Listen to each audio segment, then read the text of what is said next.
Radio J. 15h-16h, Cyrielle Sarah Cohen, du lundi au jeudi. Bonjour à toutes et à tous et bienvenue sur Radio J. Je me sens très observée par mon invité en face de moi aujourd'hui pour une émission ensemble avec lui. Vous l'avez certainement découvert avec ses vidéos à succès sur les réseaux sociaux. Les adolescents l'adorent. L'humoriste Édouard Deloignon vient nous voir pour son spectacle Grandira plus tard. Tous les mercredis et samedis au théâtre Le République et en tournée dans toute la France. L'occasion alors, comme toujours, de découvrir notre invité aujourd'hui en direct sur nos réseaux radioj.fr et sur Radio J. 15h-16h, Cyrielle Sarah Cohen. Radio J. Bonjour Édouard Deloignon. Bonjour, comment ça va ? Ça va très bien et vous ? Moi, pleine forme. Mais je vois bien, vous êtes en Mais pleine ouais, forme, toujours. vous êtes enjoué, ça fait vraiment plaisir à voir. On a échangé quelques petits mots tout à l'heure et vous m'avez dit je joue samedi soir, c'est Shabbat. J'ai dit non, c'est sorti, donc Mais on va oui. pouvoir venir. Mais d'où vous connaissez aussi bien Shabbat ? Mais parce que souvent je traîne vers Neuilly-le-Valois et vous êtes beaucoup.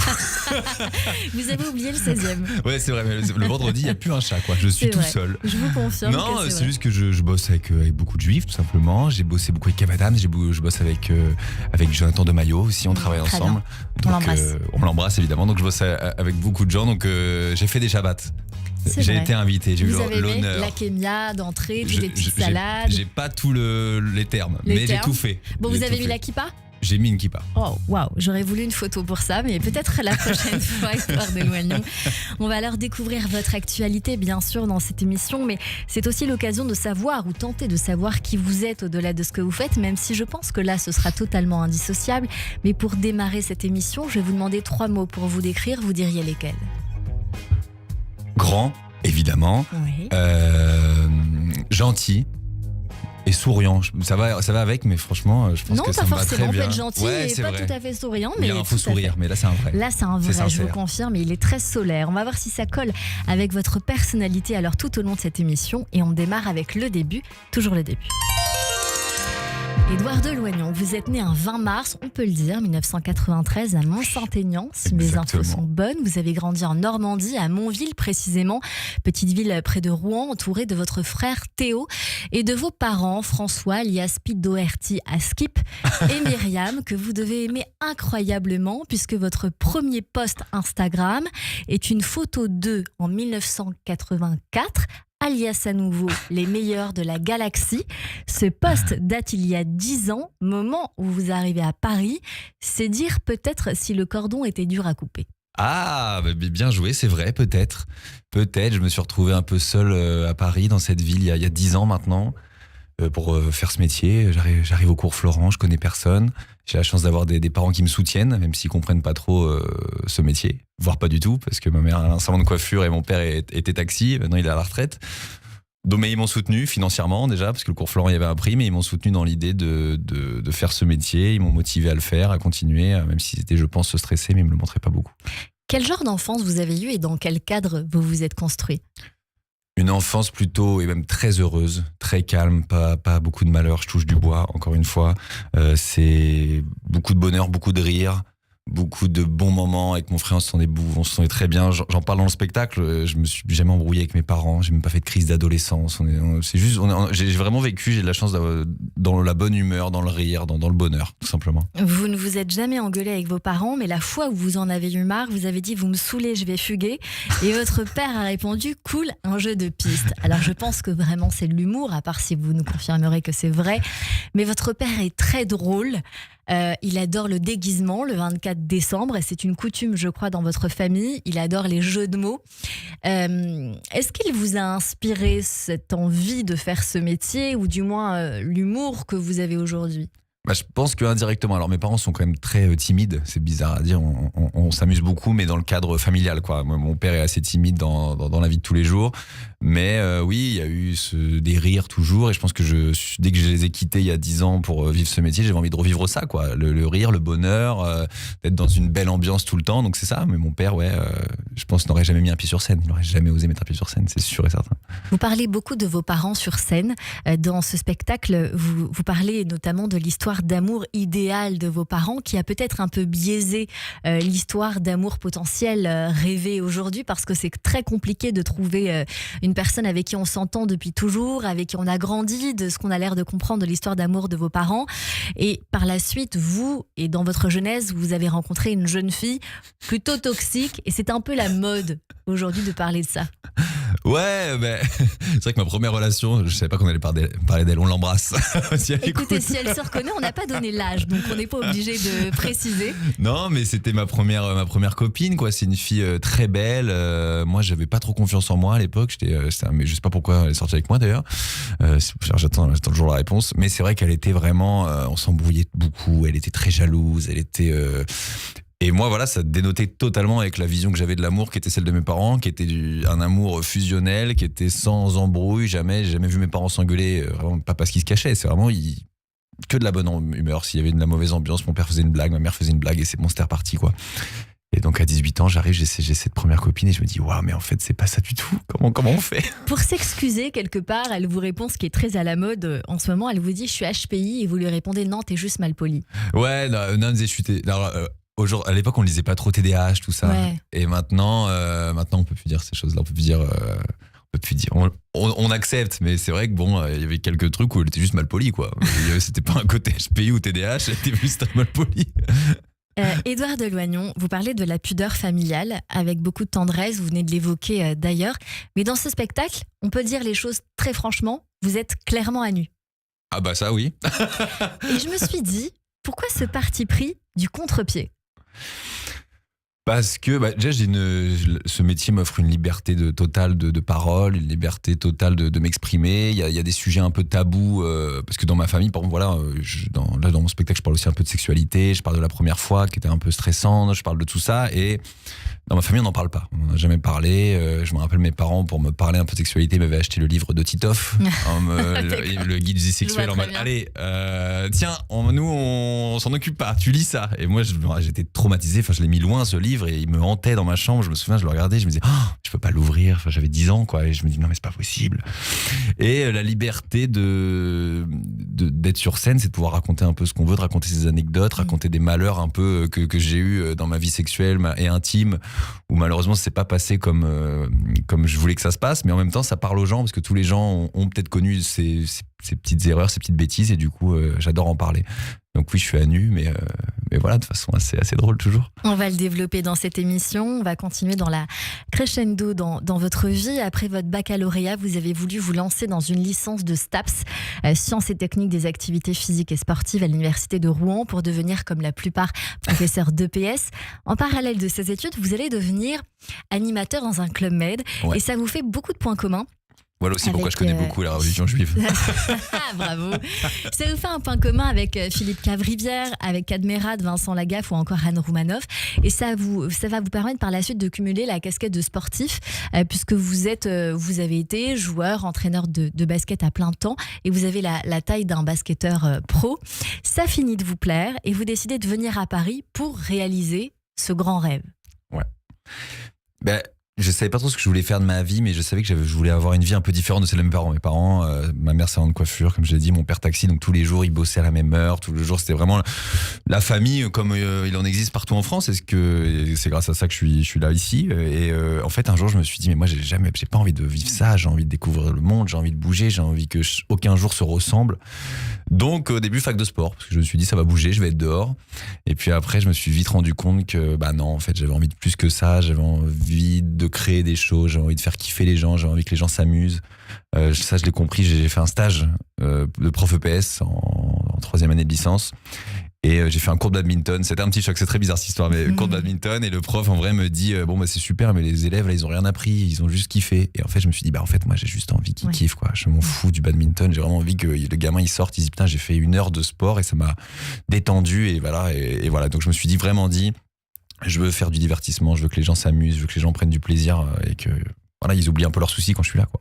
Quand vous arrivez à Paris, vous vous lancez clairement dans l'arène parce que c'est une ville qui vous était totalement inconnue. Totalement. Est-ce que vous vous souvenez de ces premiers jours, ces premiers pas ?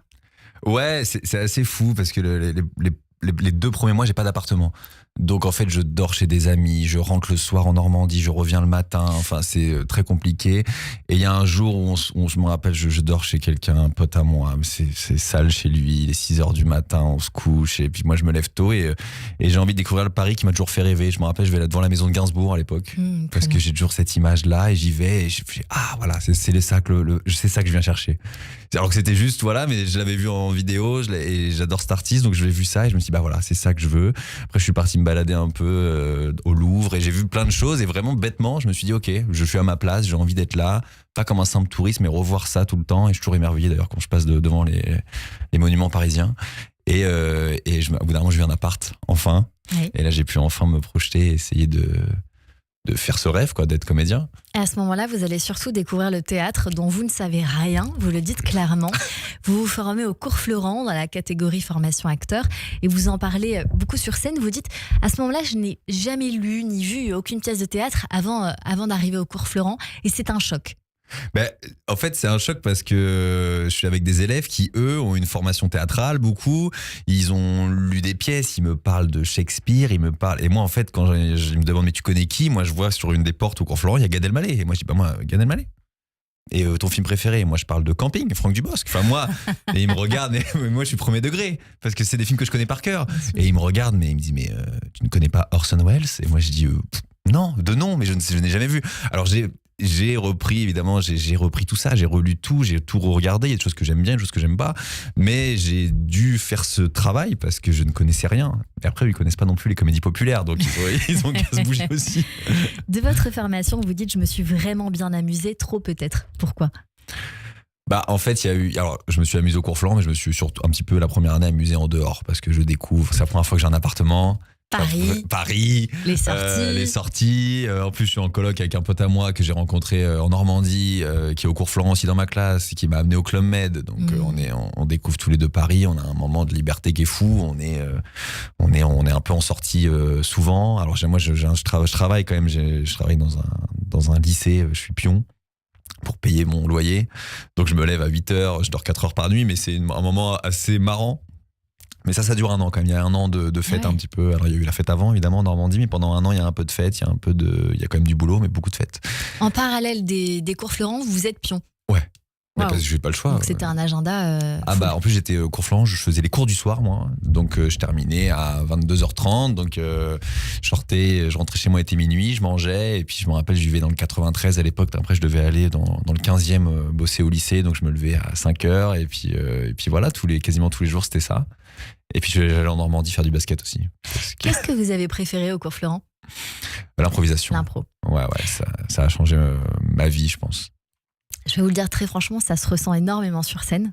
Il y a des moments où vous êtes bien sûr très fort, mais avec un capital sympathie troublant, toujours présent. Et j'avais envie qu'on écoute un tout petit medley. La dame qui a levé la main, explique-moi, il n'y a que toi qui parle, explique-moi, vas-y. Toi, putain! Oh là là, j'ai l'impression d'être un prof en sec pas. Et vous les voyez pas? Oh non mais vas-y, c'est à toi, non c'est à moi. Réponds! Ma meuf? J'ai pas de meuf. C'est vrai, c'est qui ta collègue? Ouais, c'est totalement le nom de mon ex. Non, je vous ai dit, je suis célibataire là, je cherche un nouvel appart parce que voilà, ça fait 6 mois que je suis en studio avec mon ex. Elle est vraiment au courant de ouf, hein, ouais. C'est assez mignon parce que des fois on découche, on dort un peu ailleurs, tu vois. Et c'est à chaque fois on dit ouais, moi j'ai dormi chez un pote, elle me dit moi j'ai dormi chez une copine, tu vois. Et c'est marrant parce que je sais qu'elle dort pas vraiment chez une copine. Je le sais, tu vois, hier elle m'a dit j'ai dormi chez Margot. Et moi j'ai dit non, je le sais, c'est moi qui ai dormi chez Margot, donc je le sais, tu vois. Voilà, qu'est-ce que ça vous fait? Parce que c'est quand même des moments assez magiques, totalement improbables. Et là, pour le coup, il y a quelqu'un qui vient vous parler un peu de votre vie. Mais là, je le ressens dans ma voix que je suis très gêné. Je le sens parce que c'était un grand moment. C'est que, comme je le dis, je vis avec mon ex à l'époque. Je trouve pas d'appart, c'est un peu compliqué. On est dans un studio et elle me dit qu'elle va dormir chez une Margot. Évidemment, j'ai compris que non, elle ne dort pas chez Margot. Elle a retrouvé quelqu'un. Est-ce que je comprends? Voilà. Et en fait, un soir, je vais au Comedy Club Le Fridge de Kev Adams et j'y vais et je demande à une fille qui me connaît, elle dit moi, je t'appelle comment? Margot. Et là je me dis ok, c'est la Margot, c'est elle, c'est sûr. Et donc voilà, donc là il y a un moment un peu unique où ma vie perso et ma vie sur scène s'entrechoquent. Donc c'est pour ça qu'on sent, rien qu'à l'entendre, c'est marrant, on sent que je suis hésitant parce que je me dis mais où je vais là. Et la vidéo a d'ailleurs cartonné parce qu'on sent beaucoup de sincérité. Et voilà, c'est un moment qui n'arrivera peut-être plus jamais dans ma carrière. Et qui est très rare surtout. Exactement. Le stand-up, bien sûr, c'est très à la mode en France. Ça existe maintenant depuis à peu près, on peut considérer une vingtaine d'années. C'est assez présent, c'est des États-Unis. Le jeu de micro des humoristes, on le voit assez fréquemment quand on fréquente les scènes ouvertes. Vous apportez énormément de théâtralité sur scène et vous estimez que c'est un plus par rapport aux autres humoristes qui, pour le coup, ont peut-être pas votre formation. Ouais, en fait, quand je suis arrivé dans le stand-up dans les comedy clubs, moi je sortais du cours Florent, donc j'avais 3 ans de théâtre et surtout j'avais plus peur de la scène, quoi. Parce que la scène fait évidemment peur, donc je pense que j'avais 1 an d'avance sur tout le monde à ce sujet. Ça m'a fait gagner énormément de temps. Et oui, j'ai tellement une formation, et en plus mon corps est un peu rigolo vu que je fais 2 mètres et que je suis assez agile. Du coup, vu que je bouge beaucoup, ça crée du rire et il y a plein de mouvements que j'adore. J'ai adoré les DVD de Gad Elmaleh quand j'étais jeune et sa gestuelle, son physique. Évidemment, je me suis dit, ah ouais, là, il y a quelque chose à faire de drôle. Dans plein d'artistes qui m'ont inspiré, ils jouaient avec leur corps. Donc moi, ça m'a évidemment inspiré pour mon humour. Édouard Delagnon, on vous a vu au Jamel Comedy Club dans énormément de plateaux d'humoristes parisiens pour faire bien sûr vos armes. Vous êtes passé par, ça c'est assez drôle, des scènes dans des restaurants, des bars miteux et même des bars à chicha, c'est ce que j'ai vu sur les réseaux, pour finir par faire la première partie de Kev Adams dans toute la France, remplir des salles. Qu'est-ce qu'on se dit à ce moment-là? Est-ce qu'on est fier de soi? On se dit qu'on a réussi ou on se dit que c'est le début? Alors moi je me dis que même pas le début, je me dis que parce que les gens sont là pour Kev. Donc moi en fait quand je suis en loge justement il y a un truc de motivant de me dire ok je suis là mais dans 5 ans il faut que les gens viennent pour moi. Vraiment moi c'est un mindset où directement quand je faisais ces premières parties et je l'en remercie encore tous les jours parce que c'est une expérience folle, j'ai gagné beaucoup de temps, j'ai appris beaucoup de choses juste à l'observer travailler, à l'observer parce que j'ai passé 1 an on a fait 1 année de rodage avec lui dans les petites salles, après on a fait les zéniths et juste voilà qu'il me donne cette chance, c'était fou quoi. Et non pour moi c'était vraiment je suis sur le bon chemin, je suis pas encore sur le chemin parce que c'est un chemin qui est pour l'instant le sien et moi après je vais faire mon chemin à moi. Est-ce qu'il vous a donné un conseil? Il m'a donné des conseils parfois parce que je travaillais des sketchs pendant les premières parties du rodage aussi et parfois voilà on discutait après du sketch, il me disait non ça dis-le, ça assume-le plus, ça tu veux parler de ça, il y a pas de problème mais il faut que tu l'assumes encore plus. Donc beaucoup de conseils et puis sinon des conseils juste à l'observer pour voir son travail. Édouard Delagnon, votre spectacle Grandira plus tard est en tournée dans toute la France. Vous jouez depuis le 18 septembre tous les mercredis dans la grande salle du Théâtre Le République à 20h. Vous avez ajouté le samedi à 19h45. Ouais.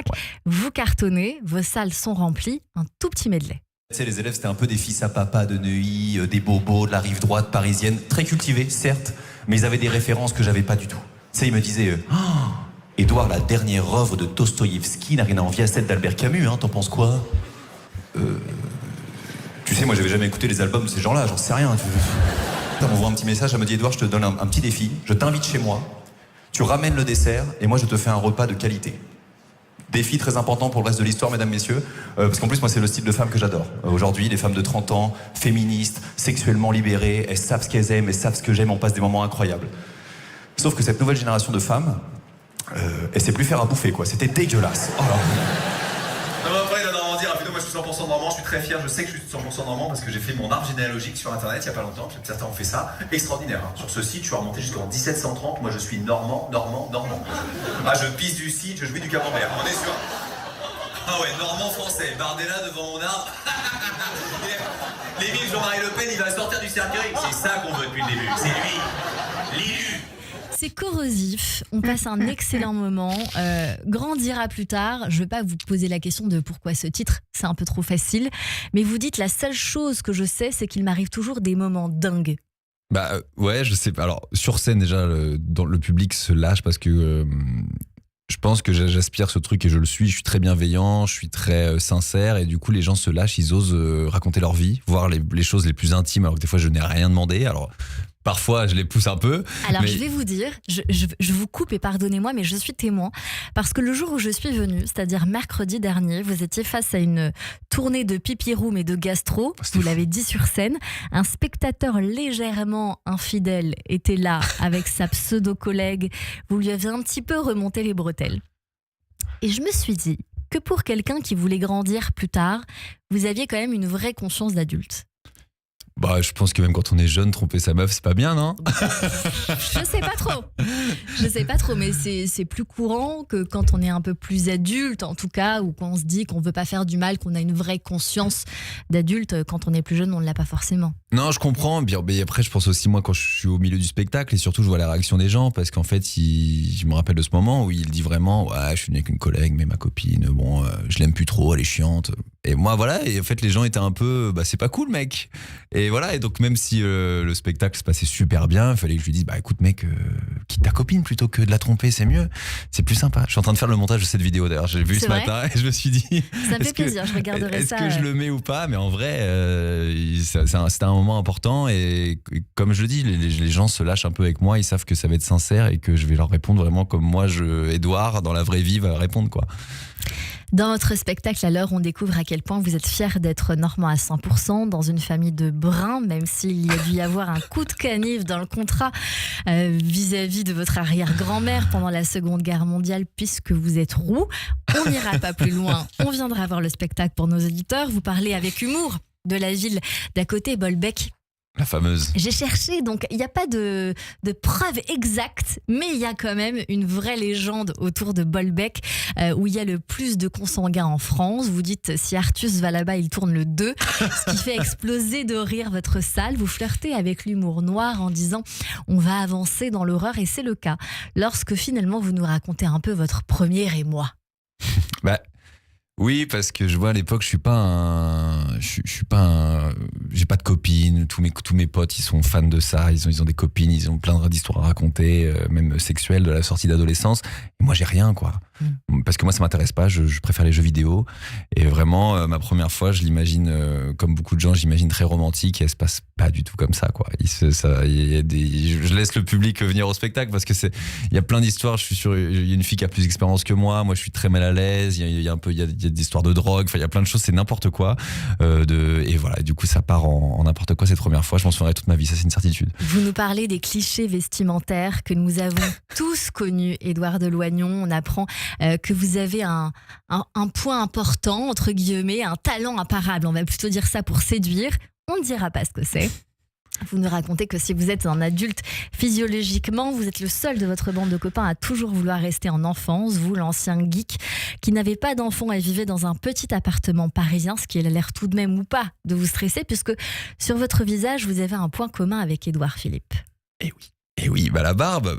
Alors, il a retrouvé ses cheveux, Édouard Philippe, vous avez vu? J'ai vu, mais pas la barbe. Non, pour l'instant, là, non, moi alors c'est en train de s'effacer, je sais pas pourquoi, je suis en train de guérir du vitiligo. C'est vrai. J'ai le même vitiligo, c'était plus blanc avant, donc je ne sais pas ce qui se passe, mais je suis peut-être le patient zéro, je suis en train de guérir le vitiligo.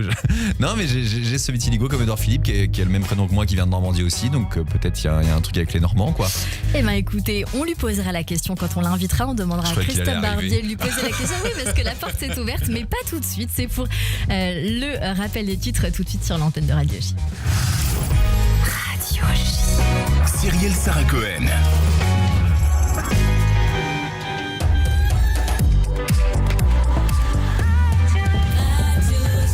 – 15h30 sur Radio J. Bonjour et bienvenue. Tout de suite, le rappel des titres avec Charlène Villemer.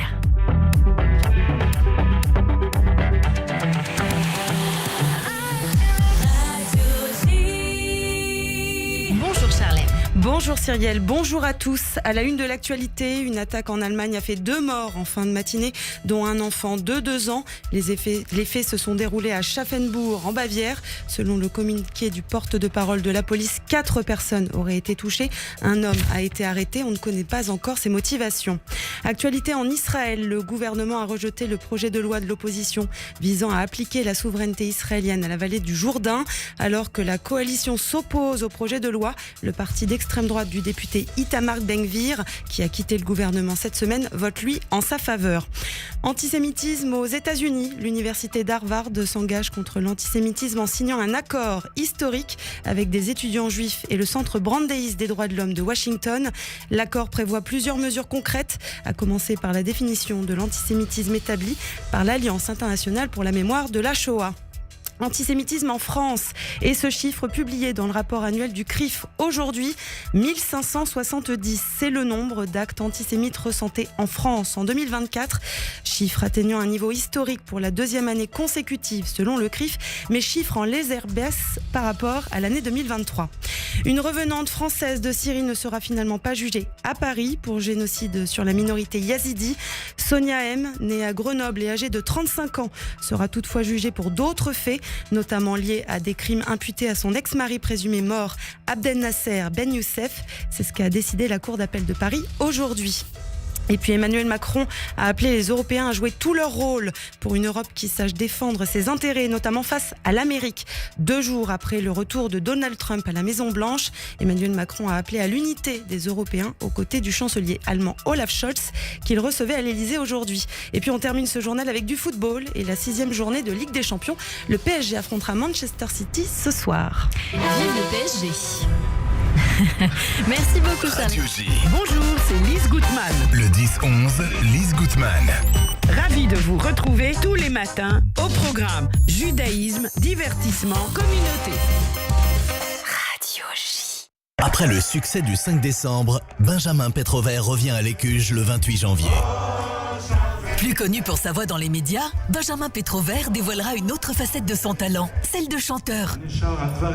Des chansons, des anecdotes et le plaisir de chanter ensemble des grands classiques de la chanson française avec une touche israélienne. Prêt à monter à bord? Rendez-vous le 28 janvier avec Benjamin Pétrover à l'Écuge. Réservation Écuge.fr. au 01 53 20 52 52. Chers parents, anciens élèves et amis de l'Alliance des pavillons sous bois, l'école a un projet ambitieux. S'agrandir de plus de 2000 m² d'ici 2027. Un nouveau bâtiment pour les maternelles, un gymnase couvert, un espace dédié aux arts et à la musique. Pour réussir, nous avons besoin de vous. Rejoignez-nous pour un gala exceptionnel, le dimanche 9 février 2025, dès 19h30.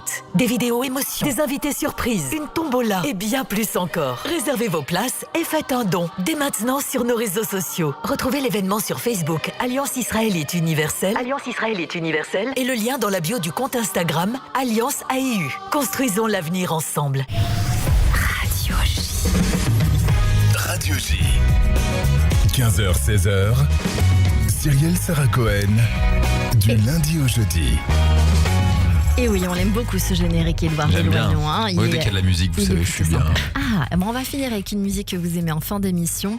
Merci à toutes et à tous de passer votre après-midi avec nous jusqu'à 16h avec mon invité aujourd'hui, l'humoriste Édouard Deloignon, pour son spectacle Grandira plus tard. Tout de suite, on vous emmène au théâtre. Au théâtre. Bonjour chère Charlène Villemer, rebonjour, on va parler Bonjour théâtre. Cyrielle, tout à fait. Bonjour Édouard et bonjour Ethan. Aujourd'hui, je vous emmène au théâtre Tristan Bernard pour sa toute nouvelle pièce dévoilée il y a quelques jours, numéro 2, de David Fuenquinos et mise en scène par Sophie Accard, que j'ai vue hier soir. Numéro 2, c'est l'histoire méconnue de Martin Hill. Si son nom ne vous dit rien, celui d'Harry Potter ou encore de Daniel Radcliffe vous parlera davantage. Waouh. J'adore. Ah, là je vibre, Charlène. Retour en enfance. En 1999, un casting est organisé en Angleterre pour trouver le jeune garçon qui va interpréter le rôle du jeune Harry Potter. À l'époque, on ne sait pas encore que ce sera un succès mondial. Des centaines d'acteurs furent auditionnés. À la fin, il n'en resta plus que 2. Et ce spectacle raconte l'histoire de celui qui n'a pas été choisi.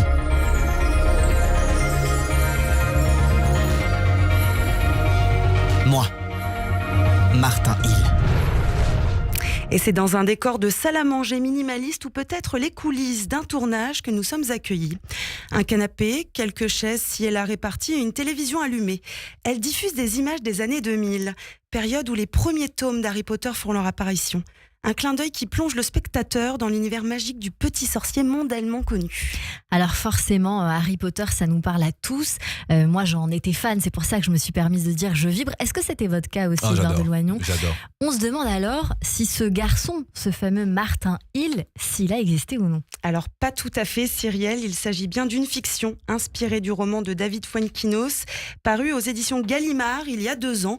L'auteur, en fait, il a imaginé le destin de ce deuxième garçon. Si le personnage de Martin Hill a été dans une large mesure inventé jusqu'à son nom, il existe quand même un jeune Anglais passé d'un cheveu à côté du rôle à la fin des années 1990. Après s'être renseigné sur les castings d'Harry Potter, l'auteur a compris que Daniel Radcliffe a été choisi pour ce petit truc en plus. Ce petit truc, une simple phrase qui peut faire basculer le destin d'une personne et qui peut la hanter toute une vie. C'est ce que raconte la pièce numéro 2. Sur scène, nous avons 4 comédiens pour une dizaine de personnages. Parmi les acteurs, Axel Orion, 27 ans, que vous connaissez peut-être. C'est lui qui interprète Martin Hill. Axel, vous l'avez vu dans la série Scam France, notamment. Et puis dans ce même théâtre, pour le seul en scène, Une vie sur mesure de Cédric Chapuis. Alors, numéro 2, c'est la promesse d'un voyage. Moi, vraiment, j'ai voyagé. Du célèbre palace de la place Vendôme jusqu'à la salle commune de Poudlard, chaque scène est un saut dans un imaginaire collectif qui parle à chacun de nous. Ce qui m'a touchée dans cette histoire, c'est son universalité. Dans la salle, il y avait des jeunes, des vieux, et pourtant je suis sûre que nous avions tous le même âge hier soir. Numéro 2 nous rappelle que grandir, ce n'est pas seulement une question d'âge, Édouard, mais aussi des épreuves partagées et des rêves avortés aussi. Alors Édouard, si vous voulez découvrir un héros qui, comme vous, sait rebondir, je vous conseille de prendre un billet pour numéro 2 et qui sait, peut-être y trouverez-vous un écho à votre propre reconversion. Super, bah ouais, C'est ça a l'air magnifique cette pièce. C'est très très bien vendu, Charlène Villemer, vraiment bravo. Axel Orion, vous le connaissez ?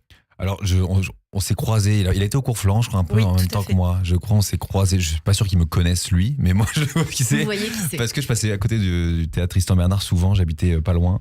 Et quand il jouait Une vie sur mesure, je voyais les affiches. Donc voilà, je vois qui est ce monsieur, très talentueux. Merci beaucoup Charlène Villemer. C'est l'occasion de rebondir justement avec vous de nouveau, Édouard Deloignon, parce que vous avez joué au cinéma, vous avez joué dans des publicités, vous en parlez sur scène. Un premier film dont vous ne parlez pas, c'est Les Femmes du Square, je crois, où on vous voit, de Julien Rambaldi, mais aussi la finale dans un rôle un peu plus important, il me semble, avec Thierry Lhermitte. Et vous vous amusez de ce rôle sur scène, parce que c'est moins de la figuration. Voilà, on va plutôt dire ça comme ça. C'est simple. Ouais, et dans c'est Julien moins de la Rambaldi, figuration. je crois que j'en ai 2. Donc, c'est moins de la figuration. Oui, parce que la figuration, j'en ai fait énormément. Ouais. Parce qu'il fallait manger. Donc, il fallait que je fasse des cachets pour l'intermittence du spectacle. Donc, j'ai fait toutes les figurations possibles qui existent, mais tout. Est-ce que vous avez un rôle rêvé ? Déjà avoir un rôle, c'est pas mal. En tout cas, en parlant de rôle, on peut vous voir dans des publicités. Je vais pas donner les noms, mais on vous a vu assez fréquemment à la télévision, voilà, dans plusieurs. On va le dire, la Française des Jeux, Flunch, Adidas ou encore Uber Eats. Vous en parlez sur scène, je suis obligée. Parce que les auditeurs vont se dire, ah punaise, je connais peut-être cette voix, ou si on nous regarde en live. Donc ok, donc un rôle, ce serait l'idéal, mais on a tous envie de quelque chose en particulier, un rôle qui nous fait rêver, un rôle de composition, peut-être un grand méchant, parce qu'on ne peut pas dire un petit méchant. Mais ce qui est drôle, c'est que je préférais faire un film, vous voyez, un peu plus noir, pas drôle forcément. C'est ça que j'ai envie de faire. Ce serait rêver de faire un drame ou un thriller, un thriller. Ça peut être super sympa. Je préférerais. On va passer tout de suite à la suite de cette émission avec le billet du jour d'Ethan Lalouse. Le billet du jour. Bonjour Ethan. Salut tout le monde, salut Edouard, très content d'avoir un stand-upper avec nous aujourd'hui, très content d'être avec quelqu'un avec qui on pourra faire des vraies blagues et qui comprend le second degré. No offense pour les précédents invités. Aujourd'hui, on va faire la chose que je préfère le plus, c'est-à-dire parler de comédie et essayer de ramener tout ceci d'une manière ou d'une autre au nazisme. Ça s'appelle le point Godwin, excusez-moi. J'ai entendu parler de ça il y a pas longtemps, c'est-à-dire qu'au fur et à mesure d'un débat ou d'une discussion, la probabilité pour qu'on revienne à parler du nazisme et à faire une comparaison avec lui, elle est proche de 1. Est-ce que vous savez à combien elle est la probabilité d'être d'accord dans un débat en France ? 0. Voilà. Ouais, ça veut sûr. dire que dans tous les débats des grandes chaînes télévisées, on a plus de chances de parler du maréchal Pétain que d'être d'accord sur le sujet qui nous oppose. Et j'ai compris pourquoi on aime débattre en France. On aime débattre pas pour essayer de changer l'esprit de l'autre, mais on aime débattre parce qu'on aime se rappeler les bons souvenirs. Voilà. C'était l'intro de la chronique. On va revenir sur vous, Edouard, c'était peut-être mieux. Vous êtes l'humoriste en vogue du moment, selon ChatGPT. Vous êtes normand et la Normandie, c'est une région de France que j'apprécie énormément, tout simplement parce qu'elle a vu la naissance de très grands artistes sur cette terre, avec notamment Gustave Flaubert, Guy de Maupassant, Claude Monet, Jean Reno, Aurel San, Juliette Armanet, Arnaud Ducré, Kinvey, Édouard Deloignon. Plus le temps passe et plus on monte en prestige, vous avez remarqué. J'ai entendu dire que la prochaine star normande sera un nain de la team Nasdaq. D'ailleurs, Édouard Deloignon, vous êtes originaire de la ville de Montville, endroit réputé pour sa connaissance de la grammaire. Avant de faire de la comédie, vous étiez basketteur, puis vous avez fait les cours Florent. D'ailleurs, moi aussi, j'ai fait les cours Florent, comme vous, et on voit bien que deux carrières bien distinctes s'offrent à ceux qui font cette école. Il y a ceux qui font les chroniques et ceux qui les reçoivent. Les cours Florent... J'en ai fait, t'inquiète. Ouais, je sais, t'inquiète. D'ailleurs, les cours Florent, pour ceux qui ne voient pas, je vais expliquer, c'est une école de théâtre et c'est un peu comme une école de commerce, je dirais, mais pour les gens de gauche. C'est-à-dire que c'est pas compliqué de rentrer là-bas si tu payes. On essaie de t'apprendre quelque chose de tellement vague que tu finis par croire que peut-être t'as du talent là-dedans. Et au final, la plupart des gens se rendent compte au bout de 3 ans qu'en vrai, ils auraient pu apprendre ce métier sans payer 12 000 balles. Après, encore une fois, il y en a qui en parlent dans des chroniques pas payées et d'autres qui en font un sketch à Montreux. Donc 2 carrières s'offrent à vous quand vous faites cette école. Puis après les cours Florent, c'est la rencontre avec le stand-up. S'ensuit les prix dans tous les festivals humoristiques de France. Je dis ça parce que c'est quand même plus stylé que de dire Plougastel et Mondeville. Puis en 2021, vous intégrez la troupe du Jamel Comedy Club et aujourd'hui vous avez votre spectacle que vous jouez à Paris, au République et un peu partout en France. Votre spectacle il s'appelle Grandira plus tard. Et je me suis questionné sur ce que le titre il m'évoque, Grandira plus tard. Et la première pensée que j'ai eue, c'est que je me suis rappelé de cette phrase qu'on m'avait dit une fois quand j'étais ado et que mes parents ils me saoulaient. On m'avait dit tu verras plus tard quand tu vas grandir, tu vas ressembler à tes parents. Et là je commence à arriver et non je veux pas. Je te jure, pour plusieurs raisons. Une d'entre elles déjà c'est trop tôt pour leur ressembler. Mais en plus moi j'ai eu un papa âgé. Et là, je le sens, je commence à ressembler à mon père, mais à la version âgée, quoi. Genre, j'ai du mal à pisser et tout, j'ai des problèmes de prostate, je sors de chez moi que quand c'est pour un besoin vital. Maintenant, je commence à dire des vieilles phrases. Des fois, je suis avec des amis, ils se plaignent d'un truc à propos de leur boulot, et moi, je suis là, c'est le métier qui rentre. C'est en mode, quoi ? Je suis là, mais non, mais c'est en apprenant à forger qu'on devient forgeron. C'est en mode, mais qu'est-ce que tu racontes là ? Je suis en mode, mais c'est pas en sautant dans le volcan que tu vas prendre des coups de soleil, tu vois. Ils sont en mode, mais qu'est-ce qu'il a, François Cluzet ? Pourquoi il s'énerve ? Il a tourné ou quoi ? Très mal fait. On a vu les 3 ans de cours de Florent. Moi, je suis une imitation aussi. Oui, ok. C'était catastrophique. J'ai eu l'impression de voir un autre acteur. Je fais des trucs de vieux, ouais, tellement vieux. La dernière fois, je suis parti en date. Et j'ai payé, quoi. J'ai payé à la fin. Quel boomer. Qui fait ça aujourd'hui ? Tu payes toi encore un peu au resto ou pas ? Ouais, je paye, ouais. Ouais. Je pense qu'on est trop vieux. Je pense que ça has been un peu maintenant. Maintenant, c'est un peu 50-50. Moi, je pense d'ici même quelques temps, ça va être la fille qui va payer, tu vois. Et moi, ça me va tant qu'elle m'aide à pisser à la fin du repas. Je suis OK avec cette idée-là. Le deuxième truc que le titre de votre spectacle qui m'a évoqué, c'est l'envie de rester un enfant éternellement. L'enfance, pour moi et pour beaucoup, ça fait partie de mes souvenirs préférés. C'est l'insouciance, tu vois.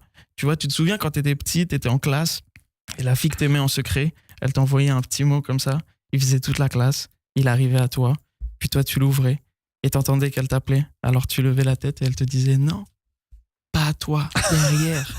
Et toi t'étais en mode waouh, c'est vraiment une belle journée. Là tu te retournais, tu voyais la grosse tête de ton meilleur ami et t'étais dégoûté. Moi en plus à chaque fois j'allais demander ce qu'il avait écrit à mon pote parce que j'étais trop curieux, et il me donnait le papier, et dessus c'était écrit: il va encore croire que le papier il est pour lui, l'autre bolos. Et le mot il a fait tout ça pour voilà, bref, c'est vraiment, c'est ça aussi la comédie finalement. C'est ça que je me suis rendu compte en écrivant ce truc, c'est rire de nos faiblesses, tu vois. C'est essayer de les transformer en force. Et si on y réfléchit bien, au final les choses elles ont du sens parce qu'on leur en donne. Donc on peut choisir. Vous Edouard, vous avez choisi de choisir de rire de vos faiblesses et de vos échecs avec beaucoup d'humour. Et moi je suis encore en train de chercher une métaphore sur le nazisme pour finir cette chronique. Donc voilà. N'oubliez pas que les cours Florent, c'est vraiment 2 trajectoires. Un qui va vers l'Olympia et l'autre qui va pour ressembler à Elon Musk. Voilà. Merci beaucoup.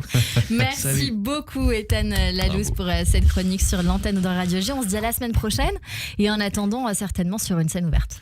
Ouais, même si je peux faire ma petite promo ou Bien pas. sûr. Les mercredis 21h à la petite loge. Voilà. Ah, très bien, Ouais, génial, voilà. j'adore cette salle où j'avais vu Julien Santini qui Oui, a démarré exactement. là-bas, qu'on embrasse Trop très bien. fort, qu'on aura peut-être bientôt. Merci Ethan Avec Lalouz, grand donc à plaisir. suivre Merci, Ethan, évidemment merci sur beaucoup. Radio J et la semaine prochaine. L'introspection. Et oui, on va poursuivre avec une phrase d'Oscar Wilde de vos amis au cours Florent, Édouard Deloignon. Parfois, nous pouvons passer des années sans vivre du tout et tout à coup, notre vie entière est concentrée dans un seul instant. J'avais envie de jouer à cela avec vous maintenant pour recueillir une phrase, un sentiment ou mieux une anecdote. La première, être présent, se faire confiance, s'amuser, être à l'écoute. Ça vous rappelle quoi ? Avec la musique. Je suis parti sur une émotion tout seul là. J'ai dit, je vais chialer. Ça me rappelle des cours de théâtre un peu, tout ça. Hein. Ouais, vraiment. C'est ce qu'on vous disait ? Ou c'est ce que vous avez retenu ?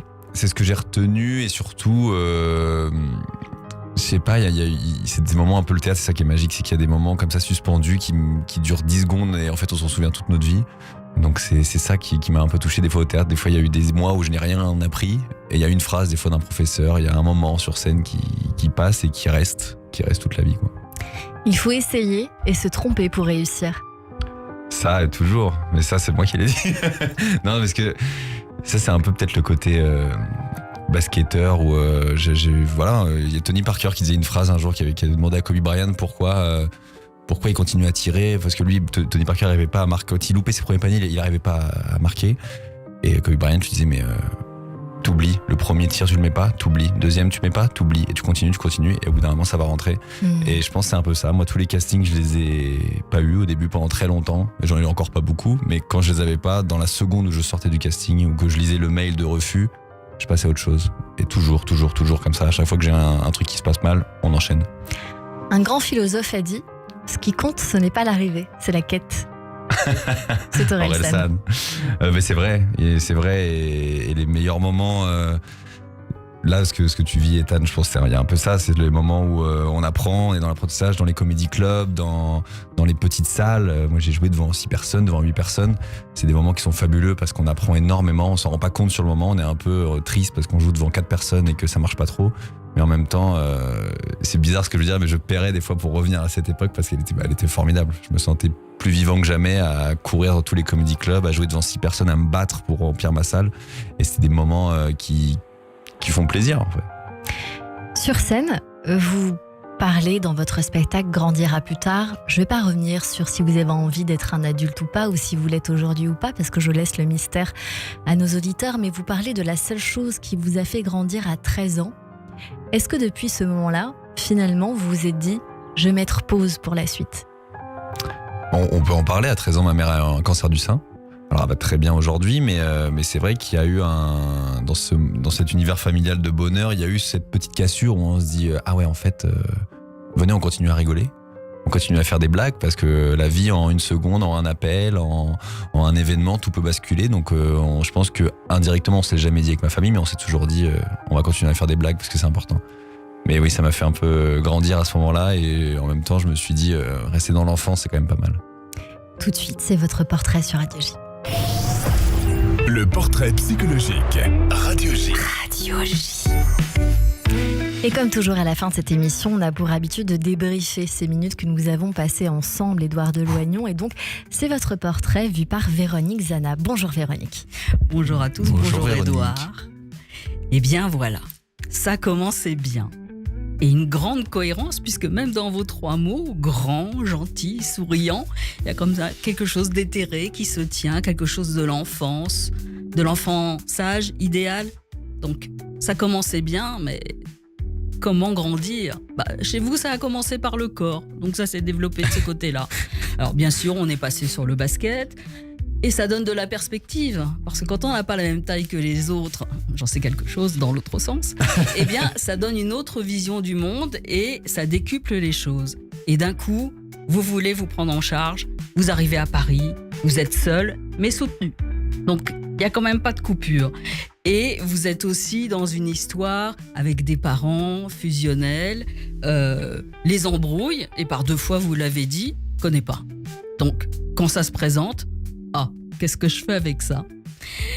Et donc, dans ce pari, où vous avez envie de découvrir le monde, vous trouvez une place, vous dites « je suis à ma place », et surtout, dans ce pari qui fait rêver la maison de Gainsbourg. Et vous vous installez. Alors c'est intéressant je suis là pour trouver ma place, puisque peu de temps après, quand on vous parle de cinéma, vous dites ah oui, mais si je peux avoir un rôle, ça me va. Donc c'est aussi ce qui est très intéressant chez vous, c'est cette dualité. Alors peut-être un peu comme les poils de barbe, peut-être. De la bichromie. Mais voilà comment, et bravo à l'enfant qui a besoin de se sortir du cadre parental et de trouver son identité, même quand ça commence bien. Comment je peux faire ? Je grandis, je prends de la perspective. Je m'extrais, je vais ailleurs. Et vous êtes aussi un petit peu coincé par votre gêne, votre pudeur quand certaines choses sont évoquées. D'ailleurs, c'est rigolo, Titeuf vous a effrayé alors au fond, il vous ressemble, ce Titeuf, complètement c'est vrai, totalement. Charmant et un peu coincé. Et ce sourire, je pense que le sourire vous aide à filtrer tous ces moments de réel qui vous tombent dessus ou qui vous donnent le temps finalement de repositionner un événement par rapport à un autre. Donc vous avez cette dextérité, ça c'est plutôt pas mal. Peut-être que le basket ça a pu aider au fond. Je pense, totalement. Allez, on mélange un petit peu tout. Et ce que je me disais aussi, c'est que cette grande pudeur qui vous habite, peut-être, excusez-moi pour la rime, mais fait en sorte que le sexuel, que la crudité est quand même assez présente dans vos spectacles. Donc chez vous, en fait, il y a tout le temps des choses de tranchées comme ça, qui vous permet en fait de rebondir. Même l'oubli, quand vous l'avez évoqué sur la fin, c'est une façon de passer à autre chose. Donc c'est des successions de petites coupures, mais dans le fond, ça se tient. Juste que vous restez pas tout seul en place. Donc voilà un personnage qui vaut la peine d'être découvert. Voilà, parents qui nous écoutez, comment des enfants qui sont peut-être un peu trop sages peuvent ensuite prendre leur essor et passer à autre chose. Donc merci de toute cette improvisation que vous nous mettez à disposition. Et aussi de continuer à vous battre, puisque quand les événements vous tombent dessus, vous ne restez pas juste interloqué, vous en faites quelque chose. Et vous le rentrez dans votre filtre du sourire, de la blague, de la gentillesse, mais vous en faites quelque chose. Vous restez jamais statique, même au moment où le réel vous tombe dessus. Donc c'est quand même une capacité de vie qui est bien en place. Mais c'est pas fini. Et on est impatient de savoir sur quoi ça va déboucher pour la suite. Le cinéma ou peut-être encore autre chose. Sait-on jamais. Sait-on jamais, oui. Alors, si vous deviez découvrir un autre pan du décor que vous n'avez pas investi. Je sais pas, je suis très curieux, donc il y a vraiment beaucoup de choses. Il y a eu la radio. Oui, je sais qu'à un moment donné, vous avez fait des podcasts. Exactement. D'ailleurs, il y en a un où vous interviewez des humoristes, un petit peu comme je suis en train de le faire. Exactement. Mais plus à la légère. Oui, bande désorganisée. Ouais, j'ai bordel organisé. C'était, j'avais envie, de podcast. J'ai envie de me poser un peu, qu'on discute, qu'il y ait une conversation entre deux humoristes, avec des artistes aussi. J'avais interviewé des acteurs aussi, des amis à moi. J'avais envie qu'on soit détendu, qu'on discute, que ce soit un peu plus posé, que la scène, que bouger tout le temps, qu'on soit vraiment détendu, qu'on apprenne à connaître la personne en face de moi en discutant juste. Édouard dans la vraie vie alors ? Un peu plus. Vous l'avez dit d'ailleurs tout à l'heure. Un peu plus. De toute façon, je suis toujours assez sincère et même sur scène, j'ai pas un personnage sur scène et je suis à peu près les mêmes personnes. Mais dans le podcast, encore plus, je pense. Mais la sincérité, ça peut être un poids puisque vous dites aussi j'aimerais faire des rôles de méchants. Donc c'est aussi trouver un côté défoulatoire où vous n'êtes pas toujours dans ce gentil personnage qui dit tout, qui ne cache rien. Elle est bien cette séance de psy gratos. J'adore. Elle va sortir le chéquier à la fin et me dire par contre c'était 50 balles. Doublé. Ah ça vous est plus cher que ça ? On ira taire un certain nombre de choses. Disons que c'est un petit peu comme je me rends pas compte, j'ai jamais vu de psy. Ceux qui sont sur scène et ceux qui sont derrière le micro. J'ai jamais vu de psy. Vous me conseillez de voir un psy ou pas ? Je vais vous laisser ma carte à la fin. Ah ouais. Non mais c'est vrai que j'ai jamais. Alors j'ai oublié la question du coup, mais totalement. Je suis Mais désolé. c'est une vraie transition, Véronique Zana, pour les auditeurs qui nous écoutent, puisque c'est arrivé pas plus loin que la semaine dernière avec un des psys qui travaille sur notre émission, puisqu'il y a toujours ce bilan à la fin. Comment venir vous chercher, vous trouver pour venir discuter avec vous? C'est facile, vous googlisez, vous allez trouver mon nom, mes coordonnées, et il suffit de m'appeler et je vous rappelle. Très bien, Véronique Zana, notre psychanalyste que l'on retrouve tous les mercredis sur Radio J. Radio J. Cyrielle Sarah Cohen. C'est la fin de cette émission avec vous, Édouard Deloignon. Vous êtes venu nous voir pour votre spectacle Grandira plus tard, tous les mercredis, samedis au théâtre Le République est en tournée dans toute la France. Merci pour cet échange. Un mot de la fin qui vous revient. Alors, je suis pris de court. Un mot de la fin. Le bonheur, tout simplement. La santé. Voilà, plein de mots. Bonheur, santé, c'est chose simple pour moi. Et puis je peux faire le lancement de la chanson, j'adore. Allez, lancement radio. c'est pour vous. J'ai loupé. Non. Alors on finit et après vous ferez le lancement.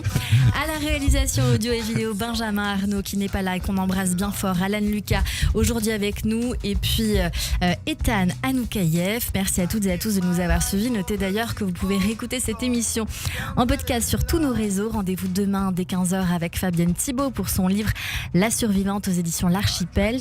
En attendant, c'est la suite de votre journée avec le Club Imo présenté par Marc Ezrati. Dans un instant, le journal sur Radio J, mais avant. Pete Doherty, mesdames, messieurs, le meilleur. Peter Doherty, un chanteur que j'adore depuis des années. Et là, il sort son nouvel album. Et la nouvelle chanson, il l'a sortie il y a quelques jours, je l'écoute en boucle. C'est maintenant, j'ai oublié le titre. Felt Better Live. Belle écoute sur Radio J. Merci Edouard Deloignon. Merci.